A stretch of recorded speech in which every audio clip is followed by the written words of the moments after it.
Hey, this is Shiraz, and before we get started, I just want to let you know that when I clear something for someone, when I cause a shift, I tend to yawn and cough from the energetic shift that happens. I don't know why it happens. It's just how my body works. And if you don't know that, you're going to listen to this video and go, what the hell is wrong with this guy? You might still think that, but now there's more of an explanation. The other thing to keep in mind is that if you hear something that you can absolutely relate to, when I cleared for them, you can get it cleared for you too. Just say yes when they're saying yes, and it works. I have people that watch these videos every morning to get stuff cleared. This can be your new morning habit too. Okay, that's enough for that. Let's get on with the video. I hope you enjoy it. I hope you get a great shift out of it. See you soon.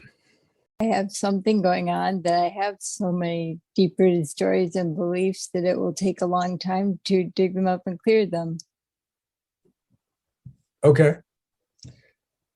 So when it comes to shifting beliefs, sometimes that happens. But if you have the story that it's going to happen, then you're going to make sure it takes a long time. But for every person, it's different.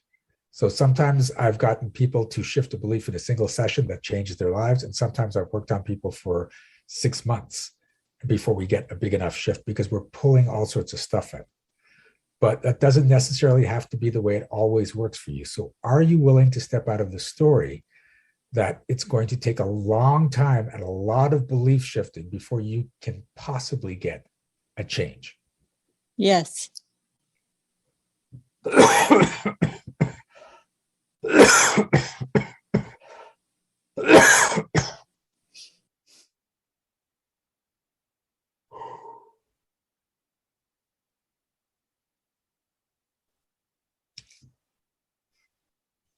And here's the thing I've found is for a lot of people, within one or two sessions, you can start to see the changes in your life. You can start to see things start showing up differently.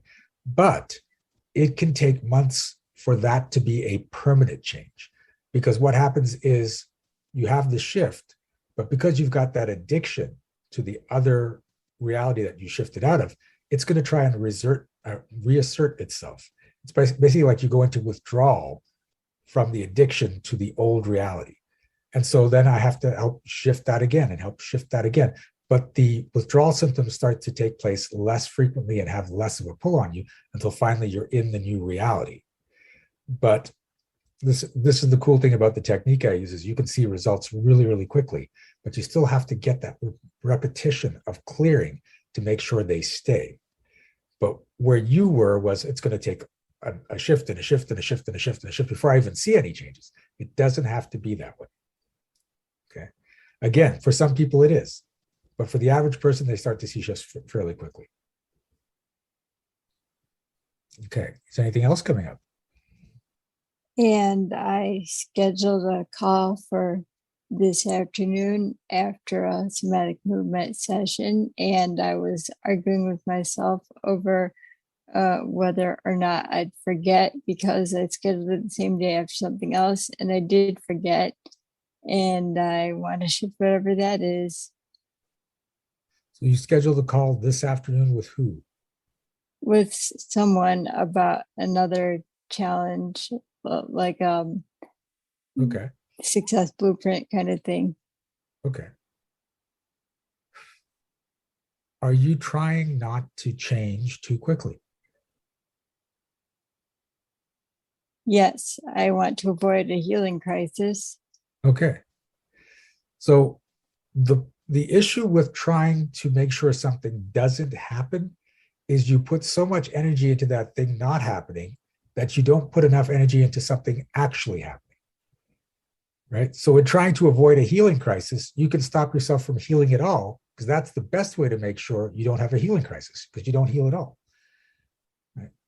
But it's that fear because if you've had a healing crisis and you're worried about having one again, then your energy is not going into creating healing, it's going into preventing crisis. Right? And just because something happened once doesn't mean it absolutely will happen again. It just happened once. Right? It's not to say that a healing crisis can't happen, but you're going into a space where it's absolutely going to happen because I'm trying to heal too quickly. So I'm going to slow everything down. I'm going to miss appointments. I'm not going to shift as much as possible because the healing crisis freaked me out and I got to make sure it never happens again. That may explain my hypokinesia. Yeah.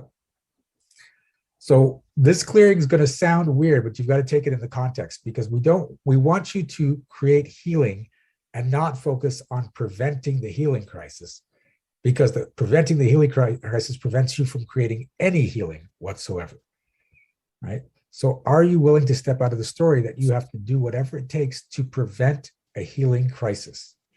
Yes. Okay.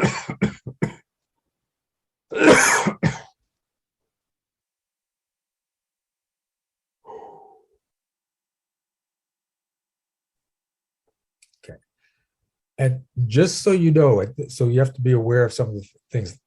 I've seen people go into healing crises because they were doing so many different modalities to get a change that their body couldn't handle it.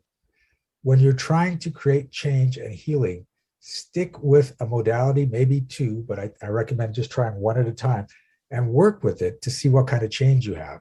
And if that's not the modality for you, then switch over. But when you're trying to do 3, 4, 5, 6 modalities, that's where your body gets all confused because it doesn't know what the hell's going on. In that case, that may also explain how to get a better business approach. Yep. Okay. How are you feeling? More clear. Cool. All right. Thanks for playing. Thank you so much for watching this video. Please give it a like. And if you had a shift of your own, I'd love to hear about it in the comments. Also, check out the description for energetic magic events that you can attend every single month. Be well, be aware, and be magical.